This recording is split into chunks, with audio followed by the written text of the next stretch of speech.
Good morning all of you. This is Aruna Badgotiya और आज हम नेक्स्ट टॉपिक स्टार्ट कर रहे हैं जेनेटिक्स का 5th चैप्टर का। और ये लास्ट टॉपिक्स रहेंगे आपके जिसको कहते हैं हम अनुवांशिक विकार। अब अनुवांशिक विकार क्या होते हैं पहले ये समझना जरूरी होता है।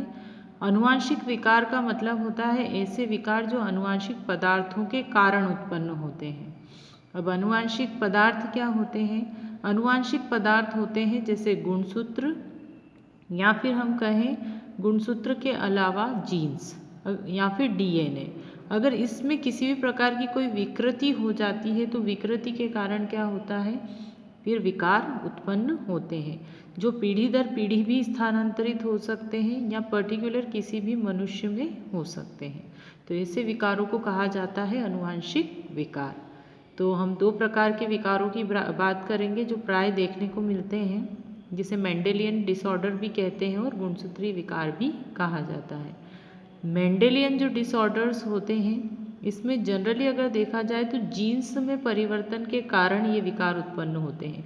अभी हम पूरे गुणसूत्र की बात नहीं कर रहे हैं, गुणसूत्र के अंदर जो जीन्स मौजूद होती है हम उनकी बात कर रहे हैं कि अगर मान लीजिए किसी जीन्स में कोई परिवर्तन हुआ, सिंगल जीन की हम बात कर रहे हैं, एकल जीन की, तो वो क्या होता है फिर पीढ़ी दर पीढ़ी स्थानांतरित होते हैं। ऐसे परिवर्तन पीढ़ी दर पीढ़ी जाते हैं। ये जो विकार होते हैं या तो ये प्रभावी होंगे या फिर अप्रभावी होंगे। और ये जो होते हैं विकार ये लिंग गुणसूत्र के आधार पर भी हो सकते हैं, जिसके कुछ उदाहरण हैं जैसे thalassaemia, phenylketonuria, albinism, alkaptonuria, sickle cell anaemia, haemophilia और वर्णांधता। जिसमें से दो हम पढ़ चुके हैं, हीमोफीलिया और वर्णांधता। अभी हम पढ़ेंगे थैलेसीमिया, फिनाइल कीटोन्यूरिया, एल्बिनिज्म और एलकेप्टोन्यूरिया, सिकल सेल एनीमिया। तो फर्स्ट है थैलेसीमिया। थैलेसीमिया का एक्चुअली मीनिंग होता है कि ऐसी डिसीज़ जिसमें रक्त की अल्पता हो जाती है। रक्त की अल्पता का मतलब हो जाता है अगर किसी व्यक्ति के शरीर में रक्त की कमी होती है, पर रक्त की कमी चूँकि एनीमिया में भी होती है, तो ये एक तरह से देखा जाए तो एनीमिया से अलग है, क्योंकि ये जो विकार होता है जनरली जीन्स पर निर्भर करता है। और ये भी क्या है, एक अनुवांशिक विकृति है जो कि जनरली ग्लोबिन श्रृंखला में होती है। अब ग्लोबिन श्रृंखला क्या होती है? तो ग्लोबिन श्रृंखला का मतलब ये होता है कि हमारा जो रक्त होता है तो रक्त में जो प्रोटीन होती है या रक्त जो होता है उसमें ग्लोबिन की चेन पाई जाती है। ग्लोबिन एक प्रोटीन होती है और प्रोटीन बनती है अमीनो एसिड से। तो ये जो होती है बनना बंद हो जाती है, या आंशिक रूप से बनना बंद होगी या पूर्ण रूप से बनना बंद होगी। तो अगर इस समय में अगर कोई जीन्स विषम युग्मजी होती है, विषम युग्मजी मतलब कि अगर हाफ पेरेंट से और हाफ मदर से अगर आते हैं गुणसूत्र, तब तो हीमोग्लोबिन का जो संश्लेषण है वो आंशिक रूप से प्रभावित होगा, मतलब कि पूरी तरीके से बंद नहीं होगा बनना, हाफ मतलब कुछ मात्रा में बनेगा और कुछ में नहीं बनेगा। जिसके कारण क्या होती है, माइनर डिसेबिलिटी होती है और माइनर एक तरह से या कम मात्रा में एनीमिया होता है, जिसे अल्प थैलेसीमिया कहते हैं। क्योंकि अभी कंडीशन क्या है, हेट्रोजाइगस है, पर मान लीजिए अगर जीन जो हो वो समयुग्मजी हो। समयुग्मजी का मतलब ये होता है कि मान लीजिए दोनों में ही उपस्थित है, दोनों ही जीन्स पर क्या है, थैलेसीमिया प्रेजेंट है, तब उसके कारण क्या होगा, हीमोग्लोबिन की जो चेन है वो असंतुलित हो जाती है, जिससे कि अधिक उत्पादित श्रृंखला कोशिकाओं के अंदर हैंज बॉडीज बन जाती है। तो ये जो होती है एक्चुअली देखा जाए तो पॉलीपेप्टाइड श्रृंखला क्या होती है, जो ग्लोबिन प्रोटीन होती है, हमारा जो हीमोग्लोबिन होता है वो दो भागों से मिलकर बना होता है, जिसे कहते हैं हिम तथा ग्लोबिन। तो ये मैं आपको बोर्ड पे ही समझा देती हूँ अच्छे से, तो आप इसको और अच्छे से समझ पाएंगे। तो मैं इसको समझा देती हूँ आपको। जनरली अगर देखा जाए तो हमारा जो हीमोग्लोबिन है कि दो पार्ट है, हीमो प्लस ग्लोबिन। अब हीमोग्लोबिन का मतलब क्या होता है, हिम वाला जो पार्ट होता है वो एक तरह से प्रोस्थेटिक ग्रुप होता है, जो कि या तो हम कह सकते हैं कि आयरन वाला भाग होता है, आयरन से मिलकर बना होता है, इसलिए हमारे रक्त का रंग कैसा होता है, लाल होता है। और ग्लोबिन जो होती है वो होती है प्रोटीन। ग्लोबिन क्या होती है, प्रोटीन होती है। ग्लोबिन जो प्रोटीन होती है, तो प्रोटीन अगर देखा जाए तो इसकी सबसे छोटी यूनिट होती है अमीनॉन। या इसको हम कहें अमीनो एसिड। और ये अमीनो एसिड जब बहुत सारे जुड़ जाते हैं, मान लीजिए इनकी संख्या 20 तक पहुंच गई, तो उस चेन को, जो एक कंप्लीट एक चेन बनाते हैं, उस चेन को बोलते हैं पॉलीपेप्टाइड चेन। क्या बोला जाता है? Polypeptide chain. अब अगर इसमें हम देखें तो जो हीमोग्लोबिन की जो ग्लोबिन प्रोटीन होती है वो दो चेन से मिलकर बनी होती है, जिसे अल्फा कहते हैं और बीटा चेन बोलते हैं। अगर मान लीजिए ये डिफेक्ट जो है अल्फा चेन में आता है तो फिर हम उसको अल्फा थैलेसीमिया बोलते हैं, और अगर बीटा चेन में आता है तो हम उसे क्या बोलेंगे? बीटा थैलेसीमिया बोलते हैं। पर ये जो कंडीशन होती है जनरली अगर देखा जाए तो ये जो कंडीशन होती है वो बहुत ज़्यादा घातक होती है। क्यों होती है? क्योंकि इसमें क्या होता है, अगर मान लीजिए ग्लोबिन प्रोटीन का अपक्षय हो गया, या फिर ऐसा कहें हम कि ग्लोबिन जो प्रोटीन है उसकी अल्फा या बीटा जो चेन होती है उसका बनना कम हो गया, तो इससे शरीर पर बहुत ज़्यादा इफेक्ट पड़ते हैं। और वो क्या इफेक्ट होते हैं?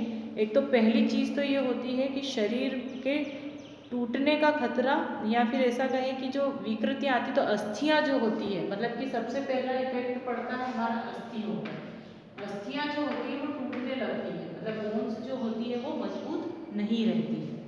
दूसरा जो कारण होता है वो ये है कि शरीर की जो वृद्धि होती है और विकास होता है वो बहुत ज़्यादा रुक जाता है, मतलब कि प्रॉपर जो ग्रोथ होनी चाहिए शरीर की, तो शरीर की जो वृद्धि होती है, शरीर की वृद्धि पर भी इसका प्रभाव पड़ता है। तो पहला तो क्या, अस्थियां जो होती है वो टूट जाती है क्योंकि इसके इफेक्ट भी टूटते हैं। दूसरा होता है वृद्धि एवं विकास, मतलब शरीर की वृद्धि और विकास जो होते हैं वो इससे प्रभावित होते हैं। तीसरा जो होता है कि अगर मान लीजिए इस तरह की अगर कोई शरीर में अगर कोई विकार है तो बहुत ज़्यादा थकावट महसूस होती है। थकावट क्यों महसूस होती है? अगर हमारा ऐसे भी अगर हीमोग्लोबिन कम होता है तो उसके कारण भी हमें थकावट महसूस होती है। क्यों? क्योंकि ब्रेन तक प्रॉपर ऑक्सीजन नहीं पहुंच पाती है, क्योंकि हीमोग्लोबिन क्या करता है? ऑक्सीजन को फ्लो करने का काम करता है, ऑक्सीजन जो होता है उसको ट्रांसमिट करने का काम करता है, पूरे शरीर में डिस्ट्रीब्यूट करने का काम करता है। तो ऑक्सीजन अगर हमारे ब्रेन से कम होती है तो फिर हमें क्या लगती है? थकान महसूस होती है। दूसरा, जो व्यक्ति होता है उसको संक्रमण का खतरा बढ़ जाता है। संक्रमण का मतलब ये होता है कि मान लीजिए अगर उसमें रक्त की अल्पता हो गई तो रक्त की अल्पता के कारण उसे ज्यादा संक्रमण होंगे। क्यों होंगे?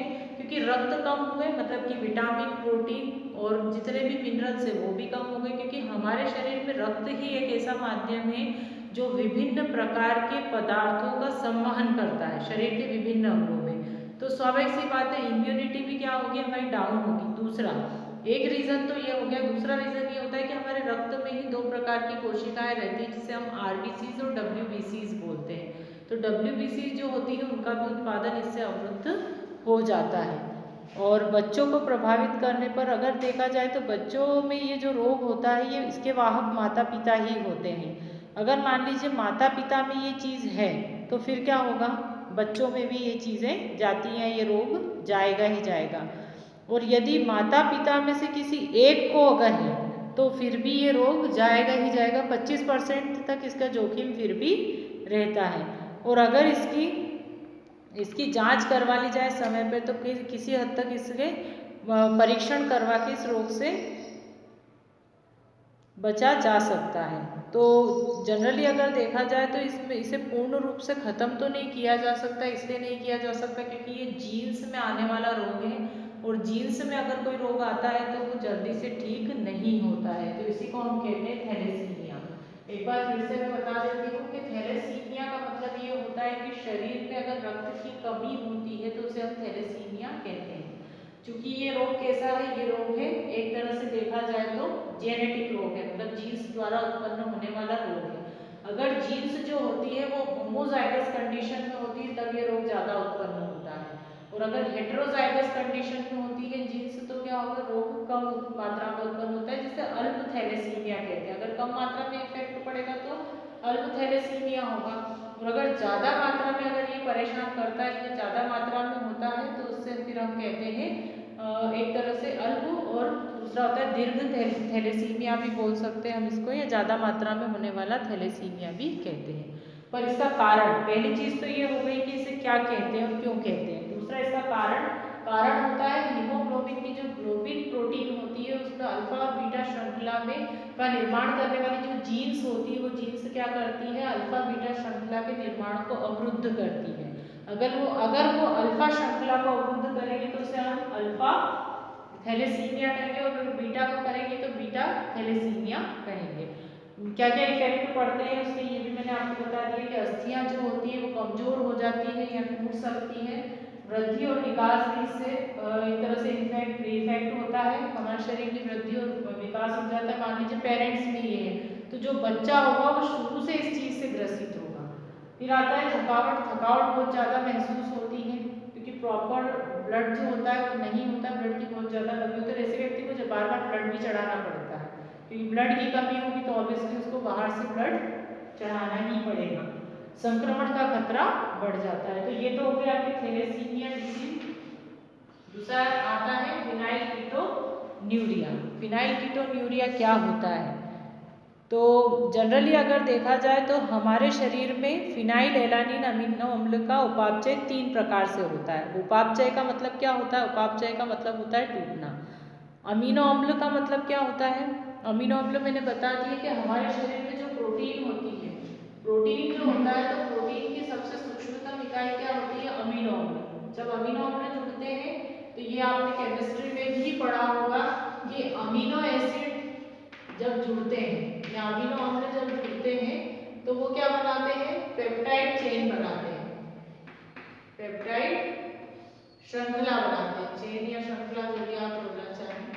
और पेप्टाइड श्रृंखला जब बड़ी हो जाती है तो वो क्या बनाती है? पॉलीपेप्टाइड श्रृंखला बनाती है, तो बोलते हैं पॉलीपेप्टाइड श्रृंखला।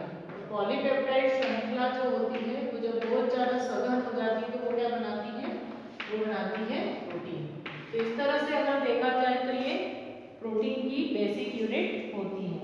तो फिनाइल एलानिन जो होता है जनरली अगर देखा जाए तो फिनाइल एलानिन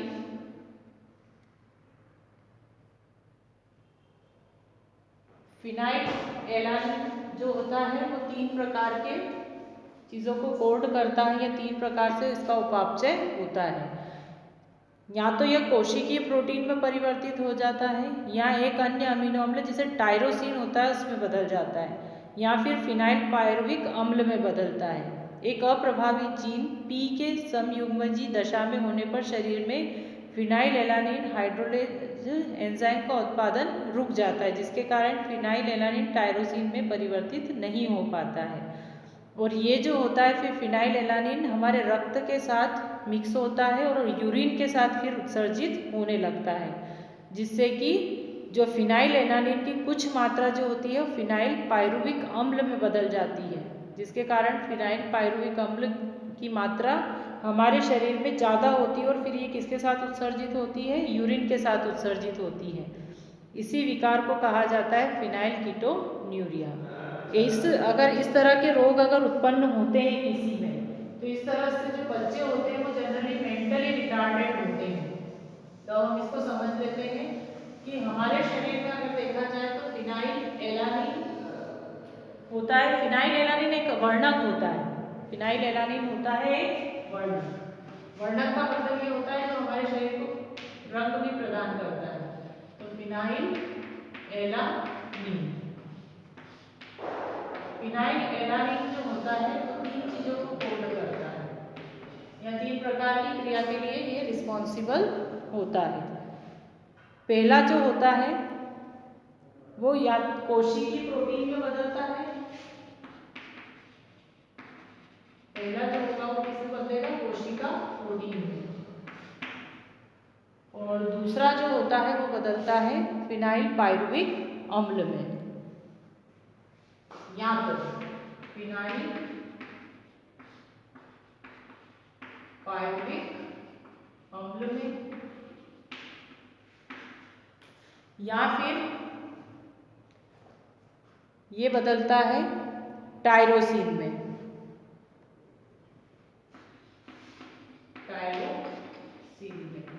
पर कभी कभी ऐसा होता है कि फिनाइल पायरुविक अम्ल जो होता है उसकी मात्रा बढ़ जाती है शरीर में। तो आपको ये चीज़ याद रखनी है कि एक अप्रभावी जीन जो होता है जब समयुग्मजी अवस्था में होता है तो फिनाइल एलानिन हाइड्रोजिनेज या हाइड्रोलेज एंजाइम का उत्पादन बाधित हो जाता है, जिससे फिनाइलएलानिन टायरोसिन में परिवर्तित नहीं हो पाता है। तो फिनाइलएलानिन रुधिर में एकत्रित होता है और अगर फिनाइलएलानिन की मात्रा बढ़ गई, मान लीजिए फिनाइलएलानिन जो है वो अगर शरीर में बढ़ जाता है, क्योंकि ये क्या होता है इन तीनों में परिवर्तित नहीं हो पाता है, तो फिर क्या होगा, इसकी मात्रा बढ़ जाती है। समयुग्मजीय अवस्था की बात करें, जब पेरेंट्स और माता मतलब माता और पिता दोनों से अगर ये चीज आती है तो उस समय में अगर फिनाइलएलानिन की मात्रा अगर शरीर में बढ़ी तो वो मूत्र के साथ उसका उत्सर्जन क्या होता है, ज्यादा मात्रा में होता है, या फिर कीटोन बॉडीज भी इसमें बनने लगती है, तो इसीलिए हम इसको बोलते हैं फिनाइल कीटोन्यूरिया। छोटी सी डिसीज है, आपको यही चीज याद रखनी है। इसका प्रभाव क्या पड़ता है, इसका प्रभाव पड़ता है, पहली चीज तो ये होती है कि जो बच्चा होगा वो कैसा होगा, मंदबुद्धि होगा, और जो अगर मान लीजिए अगर हो भी गया तो उसकी पेशियां अनियंत्रित कार्य करती है। अनियंत्रित कार्य मतलब उनके हाथ पैर जो होते हैं वो कंटिन्यूअसली वाइब्रेट होते रहते हैं, हिलते रहते हैं। त्वचा एवं बालों का रंग जो होता है वो हल्का होता है, इसीलिए मैंने बोला आपको कि त्वचा और बालों का रंग जो होता है वो हल्का इसलिए होता है क्योंकि फिनाइलएलानिन एक पिगमेंट है जो हमारे शरीर के हमारी स्किन को रंग प्रदान करता है, इसीलिए। तो ये दो डिसीज हो गई है आपकी, थैलेसीमिया और फिनाइल कीटोन्यूरिया। थर्ड है रंजकहीनता या एल्बिनिज्म। तो रंजकहीनता और एल्बिनिज्म को हम समझ लेते हैं।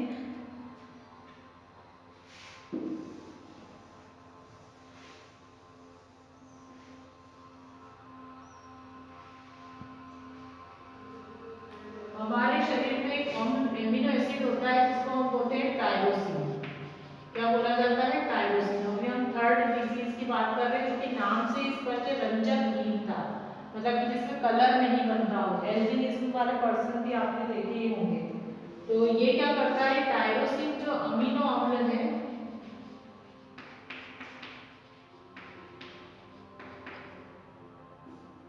ये डाई हाइड्रोक्सी फिनाइल एलानिन बनाता है। नाम थोड़ा टिपिकल है पर याद हो जाएगा। डाई हाइड्रोक्सी फिनाइल एलानिन बनाता है जो कि किसका निर्माण करता है, मेलेनिन का। अब मेलेनिन क्या होता है ये आपको पता है। मेलेनिन एक वर्णक होता है जो हमारी त्वचा को रंग प्रदान करता है, परंतु जब अप्रभावी जीन बनती है, मान लीजिए समयुग्मजीय अवस्था में है कोई चीज, समयुग्मजीय अवस्था में अप्रभावी जीन अगर बनती है तो अप्रभावी जीन के कारण क्या होता है, इसका निर्माण अवरुद्ध हो जाता है, मतलब कि इसका निर्माण क्या होगा, रुक जाएगा, जिसके कारण कि ऐसे व्यक्ति जो होते हैं उनके शरीर में मेलेनिन पिगमेंट नहीं बनता है और उनकी त्वचा का रंग भी क्या होता है, हल्का हो जाता है। आपने देखा होगा जिसके स्किन नहीं बनती है और इसकी स्किन कैसी होती है, व्हाइट व्हाइट धब्बे होते हैं शरीर पर, तो इसलिए हम इस रोग को बोलते हैं एल्बिनिज्म। फिर से मैं समझा देती हूँ, रंजकहीनता या एल्बिनिज्म। तो एल्बिनिज्म जो होता है वो भी किस पर निर्भर करता है, वो भी निर्भर करता है जीन्स पर, और ये निर्भर करता है, ये भी प्रोटीन पर निर्भर करता है। तो टायरोसिन जो होती है वो एक अमीनो अम्ल होता है, हमारे प्रोटीन का एक पार्ट है ये टायरोसिन अमीनो अम्ल। तो अमीनो अम्ल जो होता है वो किसका निर्माण करता है, डायहाइड्रोक्सी फिनाइल एलानिन का। डायहाइड्रोक्सी फिनाइल एलानिन किसके लिए रिस्पॉन्सिबल होता है, मेलेनिन के लिए। हमारे शरीर में सभी कोशिकाओं में प्रोटीन पाया जाता है और सभी प्रोटीन जो होते हैं वो किससे बने होते हैं, अमीनो एसिड से। अलग अलग प्रकार के अमीनो एसिड्स होते हैं, मैंने बताया था, जैसे कि ग्लाइसिन है, वैलिन है, हिस्टीडीन है, टायरोसिन है, प्रोलीन है, जैसे कम से कम 20 टाइप के अमीनो एसिड्स होते हैं। तो उसमें से हम टायरोसिन की बात कर रहे हैं। टायरोसिन किसका फॉर्मेशन करता है, डायहाइड्रोक्सी फिनाइल एलानिन का। डायहाइड्रोक्सी फिनाइल एलानिन किस में बदलता है, मेलेनिन में। अगर ये मेलेनिन में बदलता है तो ही हमारी स्किन का कलर या तो गोरा होगा या सांवला होगा या फिर गेहुआ होगा। बट अगर किसी कारण से होमोजाइगस कंडीशन में, होमोजाइगस कंडीशन में मतलब ये होता है कि दोनों ही गुणसूत्र पर अगर जीन्स मौजूद है ये वाले, तो उसके कारण क्या होगा, फिर अप्रभावी जीन बनती है और ये अप्रभावी जीन क्या करती है, मेलेनिन का निर्माण अवरुद्ध कर देती, नहीं होने देती। तो ऐसे व्यक्ति के शरीर पर फिर मेलेनिन नहीं बनता है और उनकी त्वचा का रंग कैसा होता है, हल्का होता है, जिसे हम बोलते हैं एल्बिनिज्म। त्वचा बनती ही नहीं है एक्चुअली देखा जाए तो। ये हो गया। फिर नेक्स्ट बचेगा आपका एंटेक्टोन्यूरिया। एल्केप्टोन्यूरिया और गुणसूत्री विकार में नेक्स्ट वीडियो में आपको सेंड करूंगी। ये जो डिसीज आज पढ़ा है ये मोस्ट इम्पॉर्टेंट डिसीजेस है, कभी कभी पूछते हैं ये, इसलिए आपको याद होना चाहिए।